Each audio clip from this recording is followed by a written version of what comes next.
आज की इस क्लास में मुताला करेंगे बच्चों हमारी दरस की किताब गुलिस्तान अदब के हिस्सा नज़्म के सबक नंबर 21 का, जिसका उन्वान है रुबाई। रुबाई बच्चों एक किस्म है नज़्म की जो 4 मिसरों के ऊपर मुश्तमिल होती है। रुबा अरबा से बना है। अरबा अरबी ज़ुबान का एक लफ्ज़ है जिसके माने होते हैं 4 के। रुबाई 4 मिसरों पर मुश्तमिल नज़्म होती है, इसलिए इसका नाम अरबा से रुबाई पड़ा।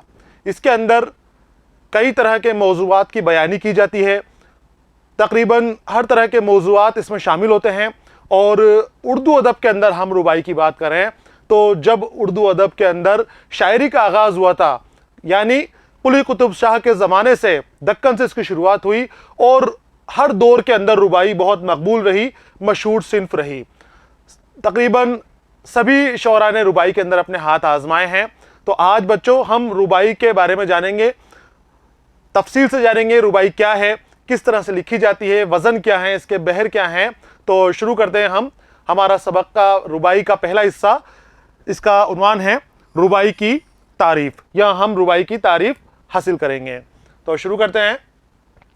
देखो बच्चों, जैसे मैंने आपको बताया कि 4 मिसरों पर मुश्तमल नज़्म को रुबाई कहते हैं, लेकिन शर्त यह है कि 4 मिसरे तो हैं, लेकिन 4 मिसरों पर कही गई हर नज़्म रुबाई नहीं होती। आपको फ़र्क समझना है। रुबाई किसे कहते हैं? 4 मिसरों पर मुश्तमल नज़्म को रुबाई कहते हैं, लेकिन हर 4 मिसरों वाली नज़्म रुबाई नहीं होती। रुबाई के लिए बहर और औज़ान जो है मुकर्रर कर दिए गए हैं। उन मुकर्ररा औज़ान और बहर में ही अगर वो नज़्म लिखी जाएगी तो वो रुबाई मानी जाएगी, वरना वो रुबाई नहीं मानी जाएगी। तो ये जो नोट है आपको इसको नोट कर लेना है अपनी कॉपी के अंदर और समझने की कोशिश करनी है कि किस तरह से रुबाई हम लिखेंगे और किस तरह से हम रुबाई के अंदर और आम जो 4 मिसरों की नज़्म है उसके अंदर फ़र्क करेंगे। देखो, रुबाई 4 मिसरों पर मुश्तमिल होती है, यानी कि इसमें 4 मिसरे होते हैं, पहला, दूसरा, तीसरा और चौथा। इस तरह से 4 मिसरे से एक शेर बनता है और वो शेर ही रुबाई बन जाता है। इस सिन्फ के दूसरे जो नाम हैं वो हैं दोबेती और तराना। रुबाई को ही दोबेती भी कहा जाता है और रुबाई को भी तराना भी कहा जाता है। लेकिन 4 मिसरों वाली हर नज़्म रुबाई नहीं होती। बहुत ख़ास बात है, आपको ध्यान रखना है। कहीं हर जो भी 4 मिसरों वाली नज़्म आपको मिले और आप उसको रुबाई कहने लग जाएं। नहीं बच्चों, रुबाई के लिए बहर और औज़ान मुकर्रर हैं, उन्हीं औज़ान और उसी बहर के ऊपर लिखी जाएगी, तभी वो रुबाई कहलाएगी। तो हर नज़्म जो 4 मिसरों पर मुश्तमिल हो सकती है, वो भी जो नज़्म लिखते हैं वो 4 मिसरों वाली भी हो सकती है, लेकिन ज़रूरी नहीं कि वो नज़्म रुबाई ही हो। उसकी एक ख़ास बहर होती है, रुबाई की एक ख़ास बहर होती है। और वो बहर क्या है? बहर शायरी का पैमाना होता है, शायरी का वज़न होता है कि किस अंदाज में शायरी कही जाएगी, लफ्ज़ कहाँ कहाँ होंगे, कुछ ज़्यादा होंगे, कुछ कम होंगे। वो तराजू की तरह होते हैं हर मिसरे के अंदर, और हर मिसरे का वज़न बहर के मुताबिक बराबर होना चाहिए, वरना फिर वो शायरी अच्छी शायरी, उम्दा शायरी नहीं हो पाएगी। तो शायरी के अंदर बहर होती है जो उसका पैमाना होता है, और रुबाई की ख़ास बहर होती है जिसे बहरे हज़ज कहा जाता है। इस बहर का नाम क्या है? बहरे हज़ज। उर्दू अदब के अंदर बच्चों बहर का मतलब मैंने बताया पैमाना, और उसी से है वज़न बनता है और उसी से ही तरन्नुम बनती है। तो उर्दू अदब के अंदर 19 तरह की बहरें राइज हैं, बहुत मकबूल हैं 19 तरह की। और जो 19 तरह की बहरें हैं उन्हीं बहरों में से एक बहर है बहरे हज़ज। ये अरबी अदब से उर्दू में आई हैं, और जो अरबी और फ़ारसी अदब के अंदर हैं वहाँ तो 109 तरह की बहरें चलती हैं। तो उन बहरों में से सिर्फ 19 तरह की बहरें ही हमारे उर्दू अदब में मकबूल हैं और बहुत ज़्यादा इनके अंदर शायरियाँ की जाती हैं। तो उन 19 बहरों में से एक बहर है बहरे हज़ज, जो मफ़ाइलन मफ़ाइलन मफ़ाइलन मफ़ाइलन तरह से उसको अदा किया जाता है। और रुबाई के लिए इस फ़न के उस्तादों ने 24 औज़ान मुकर्रर किए हैं। बहर होती है, फिर बहर के अंदर वज़न होते हैं। मैंने बताया आपको उर्दू अदब के अंदर 19 तरह की बहरें राइज हैं। अब 19 बहरें राइज हैं तो उसके अंदर से एक बहर है बहरे हज़ज, جو میں نے آپ کو بتایا مفاعلن مفاعلن مفاعلن مفاعلن. اب اس بحر کے اندر بھی کئی وزن ہوتے ہیں، تو اس کے اندر بھی 24 اوزان مقرر کر دیے گئے ہیں. اوزان وزن کی جمع، کس طرح سے اس کی ادائیگی کی جائے گی، تو 24 اوزان اس کے لیے مقرر کیے جائے ہیں.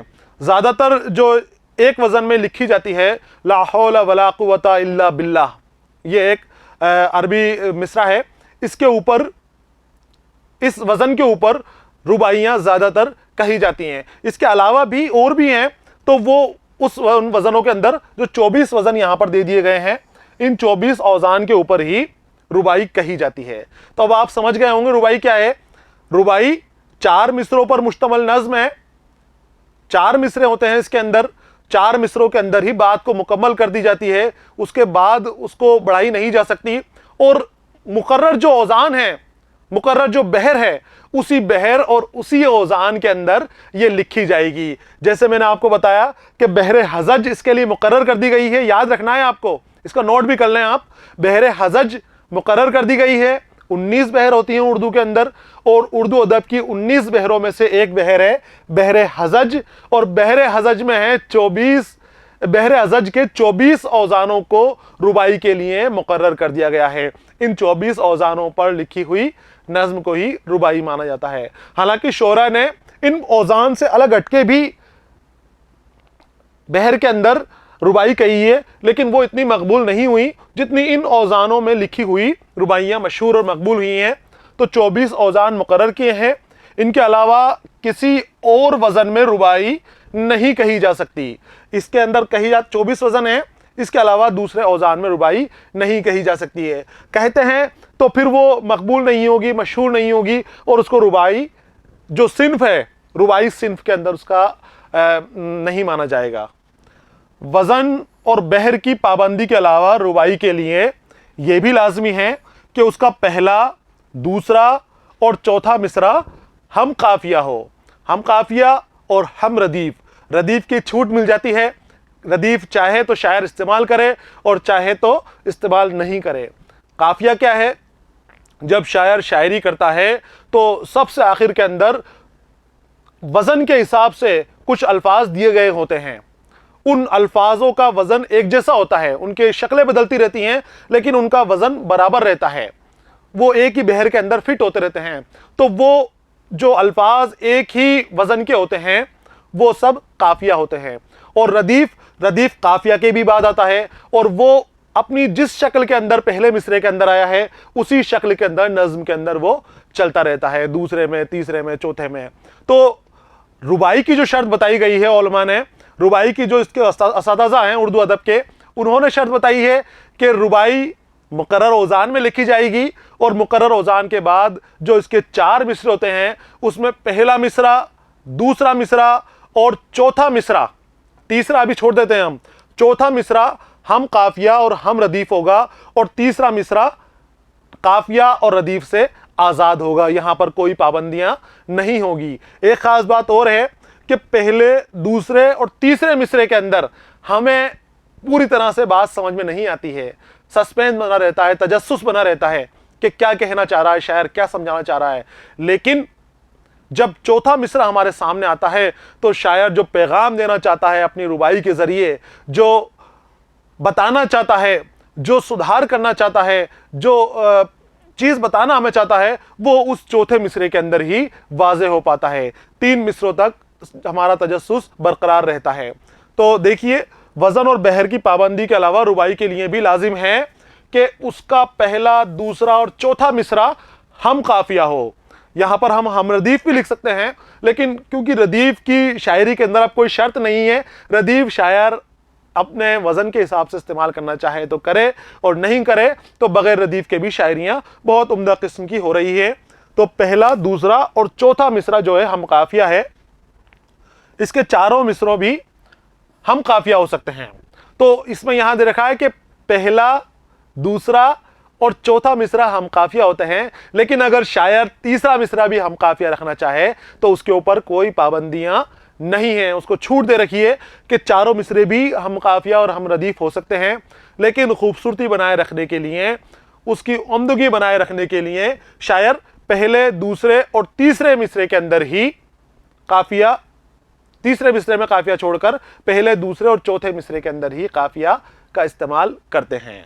आगे आते हैं हम कि रुबाई का चौथा मिसरा सबसे ज्यादा अहम होता है, क्योंकि यहीं पर बात समझ में आएगी कि शायर क्या कहना चाह रहा है, जो पैगाम वो देना चाह रहा है। मैंने कहा पहले, दूसरे और तीसरे मिसरे के अंदर तजस्सुस बरकरार रहेगा और चौथे मिसरे के अंदर आपके सामने पैगाम आ जाएगा कि शायर क्या कहना चाह रहा है।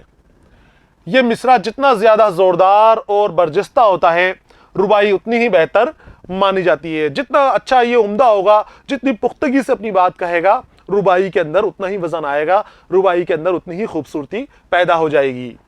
रुबाई में हुस्न व इश्क, अब इसके मौज़ूआत देखिए आप, मैंने बताया आपको कि दुनिया भर के मौज़ूआत के ऊपर रुबाइयाँ लिखी जाती हैं और लिखी जा सकती हैं, उसके ऊपर कोई पाबंदियाँ नहीं है।